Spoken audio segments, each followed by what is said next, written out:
Hi friends, సూర్యుడి లోపల fuel రూపంలో ఉన్న హైడ్రోజన్ కంటిన్యూస్గా మండుతోంది. సైంటిస్టులు ఏమని చెప్తున్నారంటే ఈ రోజు నుంచి కొన్ని బిలియన్ ఇయర్స్ తర్వాత సూర్యుడి లోపల ఉండే ఈ హైడ్రోజన్ ఫ్యూయల్ అంతమైపోతుంది అని.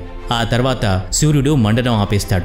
ఈ ప్రపంచంలో ఉన్న అన్ని వస్తువులకి వేర్వేరుగా లైఫ్ ఉంటుంది, కానీ మరణం మాత్రం అన్నిటికీ ఒకేలా ఉంటుంది. ఈ భూమి మీద ఉన్న అతి చిన్న సూక్ష్మజీవుల నుంచి కొన్ని కోట్ల లైట్ ఇయర్స్ దూరంలో ఉన్న నక్షత్రాల వరకు అన్నింటికీ అంతం అనేది ఉంటుంది. ఆ నక్షత్రాలలో మన సూర్యుడు కూడా ఒకటి. ఎందుకు కాకూడదు? సూర్యుడు జన్మించి ఇప్పటికీ 4.6 బిలియన్ ఇయర్స్ అవుతోంది. కానీ సూర్యుడు ఇప్పుడు నెమ్మదిగా తన అంతం వైపు ప్రయాణం చేస్తున్నాడు. దీంట్లో ఆశ్చర్యపోవాల్సిన విషయం ఏమీ లేదు. ఎందుకంటే ఒక మెషిన్లో కూడా దానిలో ఇంధనం ఉన్నంత వరకు మాత్రమే అది పనిచేస్తుంది. ఆ తర్వాత ఆగిపోతుంది. మన సూర్యుడి యొక్క మెకానిజం కూడా ఈ విధంగానే ఉంటుంది. మేబీ ఈ విషయం మీ అందరికీ తెలిసే ఉంటుంది. అదేంటంటే ప్రస్తుతం సూర్యుడిలో ఉన్న ఇంధనం పూర్తవడానికి ఇంకా 5.5 బిలియన్ ఇయర్స్ సమయం పడుతుంది. కానీ ఇక్కడ మనం తెలుసుకోవాల్సిన విషయం ఏమిటంటే సూర్యుడు అంతమైన తర్వాత అసలు ఏం జరుగుతుంది? ఈ ప్రపంచానికి వెలుగునిచ్చే సూర్యుడు అంతమైపోతే అప్పుడు ఈ భూమి యొక్క పరిస్థితి ఏంటి? ఇందువల్ల మన సోలార్ సిస్టంపై ఎలాంటి ప్రభావం పడుతుంది? అలాగే సోలార్ సిస్టంలో ఉన్న మిగతా గ్రహాల పరిస్థితి ఏంటి? సూర్యుడు లేకుండా ఒకరోజు జీవితాన్ని గడపడం అనేది ఒక భయంకరమైన పీడకల కంటే కూడా తక్కువేం కాదు. సో ఫ్రెండ్స్, ఇలాంటి ఎన్నో ప్రశ్నలకు సమాధానం ఈ వీడియోలో చెప్పబోతున్నాం. మరి ఇంకెందుకు ఆలస్యం? Let us start our today's episode. సూర్యుడి యొక్క వైశాల్యం ఈ సూర్య మండలంలోనే అన్నింటికంటే ఎక్కువ అని మనందరికీ తెలుసు. అలాగే సూర్యుడిని ఈ సోలార్ సిస్టంలోనే సెంటర్ ఆఫ్ అట్రాక్షన్గా చెప్పుకుంటాం. ఈ ప్రపంచంలో టెక్నాలజీ ఎంతగా డెవలప్ అయిందంటే భవిష్యత్తులో ఏం జరగబోతోంది అనేది కూడా సైంటిస్టులు అంచనా వేయగలుగుతున్నారు. సైంటిస్టులు ఏమని చెప్తున్నారంటే సూర్యుడి లోపల ఇంధనం నెమ్మదిగా ఖర్చయిపోతోంది అని. ఇలా కొన్ని కోట్ల సంవత్సరాల తర్వాత ఇంధనం పూర్తిగా ఖర్చయిపోయి సూర్యుడు అంతమైపోతాడని చెప్తున్నారు. ఇందువల్ల భూమిపై ఉండే పూర్తి జీవనం అంతమైపోతుంది. 5.5 బిలియన్ ఇయర్స్ తర్వాత ఎప్పుడైతే ఫ్యూయల్ అయిపోతుందో అప్పుడు సూర్యుడి యొక్క వైశాల్యం పెరుగుతూ ఇంకా మెరుస్తూ తయారవుతాడు. అలా సూర్యుడికి దగ్గరలో ఉన్న అన్ని గ్రహాలు కూడా సూర్యుడిలో విలీనమైపోతాయి. అన్నిటికంటే ముందు మెర్క్యూరీ, వీనస్ గ్రహాలు సూర్యుడిలో విలీనమైపోతాయి. ఈ స్థితిలో సూర్యుడి యొక్క టెంపరేచర్ 2 నుంచి 3000 డిగ్రీ సెంటీగ్రేడ్ వరకు చేరుకుంటుంది. వీనస్ తర్వాత సూర్యుడు భూమిని కూడా ధ్వంసం చేస్తాడు. కానీ అంతకంటే ముందే భూమి మీద జీవం అంతమైపోయి ఉంటుంది. ఎందుకంటే బిలియన్ సంవత్సరాల ముందే సూర్యుడి యొక్క రేడియేషన్ భయంకరంగా పెరిగిపోయి ఉంటుంది. అంత భయంకరమైన రేడియేషన్ని ఓజోన్ లేయర్ కూడా తట్టుకోలేదు. అప్పుడు భూమి మీద ఉన్న ప్రతి ఒక్క వస్తువు కూడా ఈ భయంకరమైన రేడియేషన్కి గురవుతుంది. అలా గ్రీన్ హౌస్ ఎఫెక్ట్ పెరిగి భూమి మీద టెంపరేచర్ ఎక్కువ అవుతూ ఉంటుంది. అలా భూమి మీద ఉన్న అన్ని మహాసముద్రాలు కూడా పూర్తిగా ఇంకిపోతాయి. అలా పూర్తిగా బంజరు భూమిలా మారిపోతుంది. ఇలా జరగడం వల్ల మనుషులు మాత్రమే కాదు, అతి చిన్న సూక్ష్మజీవులు కూడా భూమి నుంచి విముక్తి చెందుతాయి. అంటే భూమి తన అస్తిత్వం కోల్పోక ముందే పూర్తిగా ధ్వంసం అయిపోతుంది. ఆ పరిస్థితుల్లో భూమి అస్తిత్వంలో మాత్రం ఉంటుంది, కానీ భూమిని అప్పుడు హ్యాబిటబుల్ వరల్డ్గా చెప్పుకోలేం. అలా భూమి తన రూపాన్ని మాత్రమే మిగుల్చుకొని మిగతా ముఖ్యమైన వాటిని కోల్పోతుంది. అలా మిగతా గ్రహాల్లో ఎందుకు పనికిరాని గ్రహంగా మారిపోతుంది. ఆ తర్వాత కొంత సమయానికి సూర్యుడి యొక్క వైశాల్యం పెరుగుతూ ఉండడం వల్ల తన అస్తిత్వంలో నుంచి కూడా పూర్తిగా విముక్తి చెందుతుంది. అప్పటికి కొన్ని మిలియన్ సంవత్సరాల ముందే మెర్క్యూరీ, వీనస్ వాటి అస్తిత్వాన్ని కోల్పోయి ఉంటాయి. దీని గురించి కొందరు సైంటిస్టులు వేర్వేరు అభిప్రాయాల్ని తెలియజేస్తున్నారు. కొందరు సైంటిస్టులు ఏం చెప్తున్నారంటే భూమిని అంతం చేయక ముందే సూర్యుడి యొక్క వైశాల్యం పెరగడం ఆగిపోతుంది అని. మరికొందరు సైంటిస్టులు ఏం చెప్తున్నారంటే అలా సూర్యుడి యొక్క వైశాల్యం పెరుగుకుంటూ వెళ్ళి సూర్య మండలంలో ఉన్న మ్యాక్సిమం అన్ని గ్రహాల్ని అంతం చేస్తుంది అని.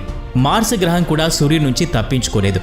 మార్స్ గ్రహంపై నీటి ఛాయలున్నాయని మనందరికీ తెలుసు. కానీ సూర్యుడి టెంపరేచర్ ఇంక్రీజ్ అవ్వడం వల్ల మార్స్ పై ఉన్న వాటర్ బాడీస్ కూడా పూర్తిగా ఎండిపోతాయి. అందువల్ల మనిషి జీవించడానికి గల అన్ని సదుపాయాలు కూడా అంతమైపోతాయి. ఇంకా సైంటిస్టులు ఏమంటున్నారంటే ఔటర్ రింగ్ ప్లానెట్స్లో జీవం రివాల్వ్ అవ్వచ్చు అని. జూపిటర్, సాటర్న్ లేదా వీటి ఉపగ్రహాలైన యానిమేట్, యూరోపా, కాలిస్టో, ఎన్సెలడస్ వంటివి హ్యాబిటబుల్ వరల్డ్గా మారవచ్చు. వీటిపై ఒక కొత్త రూపంలో జీవం మొదలవ్వచ్చు. సూర్యుడి యొక్క వైశాల్యం పెరుగుతూ ఉండడం వల్ల సూర్యుడికి ఉపగ్రహాలకి మధ్య గల డిస్టెన్స్ తగ్గుతూ వస్తుంది. ఇందువల్ల నెమ్మదిగా టెంపరేచర్ పెరిగి ఈ గ్రహాల్లో ఉన్న మంచు నెమ్మదిగా కరుగుతూ వాటర్గా మారుతుంది. దీంతో మైక్రో ఆర్గానిజమ్స్ కూడా పుడతాయి. అలా జీవం నెమ్మదిగా మొదలవుతుంది. అలా అక్కడ భూమి లాంటి వాతావరణం ఏర్పడడం మొదలవుతుంది. ఒకవేళ ఇంకా సూర్యుడి యొక్క వైశాల్యం పెరుగుతూ పోతే జూపిటర్, సాటర్న్ లాంటి గ్రహాలు కూడా పూర్తిగా అంతమైపోయి జీవం మొదలవడానికి గల ఛాన్సెస్ పూర్తిగా 0 అయిపోతాయి. ఇలా జరిగితే ఎలా నిరాశపడకండి. ఎందుకంటే ఆ తర్వాత ప్లూటో మరియు క్యాపర్ బెల్ట్లో ఉన్న కొన్ని గ్రహాలకు ఈ అదృష్టం కలగవచ్చు. నెప్ట్యూన్ కూడా ఈ లిస్ట్లో ఉంది. భూమి లాంటి వాతావరణం మేబీ ఫామ్ చేయగలవచ్చు ఏమో, ఎందుకంటే ఈ ప్లానెట్లో వాటర్కి సంబంధించిన ఎన్నో గుర్తులున్నాయి. ఒకవేళ దీనిలో జీవం ఫామ్ అయినట్లయితే దీని టెంపరేచర్ ఇవాల్టి భూమి టెంపరేచర్తో మ్యాచ్ అవుతుంది. కానీ ఇంత పెద్ద ధ్వంసం జరుగుతుంది కాబట్టి దీని యొక్క ప్రభావం మన మిల్కీవే గ్యాలక్సీ మీద కూడా పడుతుంది. అలాగే దీని యొక్క ప్రభావం మన నైబర్ గ్యాలక్సీ అయిన ఆండ్రోమెడా గ్యాలక్సీ మీద కూడా పడే అవకాశం ఉంది. ఇక్కడ మనకి ఆశ్చర్యం కలిగించే విషయం ఏమిటంటే మన మిల్కీవే అలాగే ఆండ్రోమెడా గ్యాలక్సీలు ఒకదాని వైపు ఒకటి గంటకి 4,02,000 కిలోమీటర్ల స్పీడ్తో మూవ్ అవుతున్నాయి. ఒకవేళ ఇదే స్పీడ్తో కంటిన్యూ అయినట్లయితే 4 బిలియన్ ఇయర్స్లో ఈ 2 గ్యాలక్సీలు ఒకదానితో ఒకటి ఢీకొనకుండా ఎవ్వరూ కూడా ఆపలేరు. ఇక్కడ మీ అందరికీ ఒక డౌట్ వస్తుంది, అదేంటంటే ఈ 2 గ్యాలక్సీలు ఢీకొనడానికి సూర్యుడికి ఏంటి సంబంధం అని. దీనికి సమాధానం ఏంటంటే ఈ 2 సంఘటనలకు గల టైం పీరియడ్ ఒకదాంతో ఒకటి మ్యాచ్ అవుతుంది. అంటే ఈ 2 ఆస్ట్రోనామికల్ ఈవెంట్స్ ఒకేసారి జరిగే అవకాశం ఉంది. ఒకవేళ ఇదే గాని జరిగితే భయంకరమైన ధ్వంసం సంభవిస్తుంది. ఇందువల్ల మన సోలార్ సిస్టమ్కి చెందిన ఒక చిన్న గుర్తు కూడా మిగలదు. ఇప్పుడు సూర్యుడి రెడ్ జాయింట్ ఫేజ్ తర్వాత వచ్చే ఇంకో ఫేజ్ గురించి మాట్లాడదాం. రెడ్ జాయింట్ ఫేజ్ తర్వాత సూర్యుడు వైట్ బ్లాక్ ఫేజ్లోకి ప్రవేశిస్తాడు. ఆకారం పెద్దగా అయిన సూర్యుడు ఈ ఫేజ్లో నెమ్మదిగా తగ్గుతూ వస్తాడు. తన పూర్తి ఫ్యూయల్ యూజ్ చేయటం వల్ల సూర్యుడి దగ్గర ఎలాంటి శక్తి కూడా ఉండదు. అందువల్ల నెమ్మదిగా తన ఆకారాన్ని కోల్పోతూ ఉంటాడు. ఒకానొక సమయంలో తన కోర్ భాగం కంటే కూడా చాలా చిన్నగా అయిపోతాడు. అలా ఒక వైట్ బ్లాక్ స్టార్గా మారిపోతాడు. కానీ సూర్యుడు ఈ రూపంలో ఎంత సమయాన్ని గడుపుతాడు అనే విషయం గురించి ఎన్నో రీసెర్చ్లు చేసినప్పటికీ సైంటిస్టులకు ఏమీ తెలియలేదు. ఒకవేళ మీరు సూర్యుడు పోతే పోయాడు, ప్లూటో లాంటి గ్రహాలపై జీవం ఏర్పడే ఛాన్స్ ఉంది కదా, ఇక సూర్యుడితో పని లేదు అనుకుంటే మాత్రం పప్పులో కాలేసినట్లే. ఎందుకంటే ఎప్పుడైతే సూర్యుడు రెడ్ జాయింట్గా ఉంటాడో అప్పుడు టెంపరేచర్ పెరగడం వల్ల ప్లూటోపై మంచు కరిగి వాటర్లా మారి లైఫ్ ఫామ్ అవడానికి పాసిబిలిటీ కల్పించింది. కానీ సూర్యుడు వైట్ డ్వార్ఫ్ స్టార్గా మారడం వల్ల అదే టెంపరేచర్ తగ్గి తిరిగి ప్లూటో లాంటి గ్రహాలపై మంచు పేర్కొంటుంది. అప్పుడు జీవనానికి ఎలాంటి ఛాన్స్ కూడా ఉండదు. సూర్యుడు వైట్ డ్వార్ఫ్గా మారడంతోనే పూర్తి లైట్ అలాగే టెంపరేచర్ పోతుంది. ఇలాంటి పరిస్థితుల్లో పూర్తి సూర్యమండలంలో లైఫ్కి ఛాన్స్ ఉండదు. మనం ఇప్పటివరకు గ్రహాల పరిస్థితి గురించి తెలుసుకుందాం. ఇప్పుడు సోలార్ సిస్టంలో ఉన్న పెద్ద ఆస్ట్రాయిడ్స్ పరిస్థితి గురించి కూడా తెలుసుకుందాం. ఇప్పుడు చెప్పబోయే విషయం మీకు ఆశ్చర్యాన్ని కలిగించవచ్చు. అదేంటంటే సూర్యుడు వైట్ డ్వార్ఫ్ స్టార్గా మారిన వెంటనే కొన్ని 100 కోట్ల ఆస్ట్రాయిడ్స్ వాటి యొక్క అస్తిత్వాన్ని కోల్పోతాయి. అవి వాటి సాలిడ్ రూపం నుంచి డస్ట్ పార్టికల్స్గా మారిపోతాయి. అప్పుడు ఈ డస్ట్ పార్టికల్స్ అన్నీ కూడా వైట్ డ్వార్ఫ్ స్టార్ గ్రావిటీ కారణంగా సూర్యుడి చుట్టుపక్కల వ్యాపిస్తాయి. అలా ఈ డస్ట్ పార్టికల్స్ అన్నీ కూడా వైట్ డ్వార్ఫ్ స్టార్ చుట్టూ తిరుగుతూ ఉంటాయి.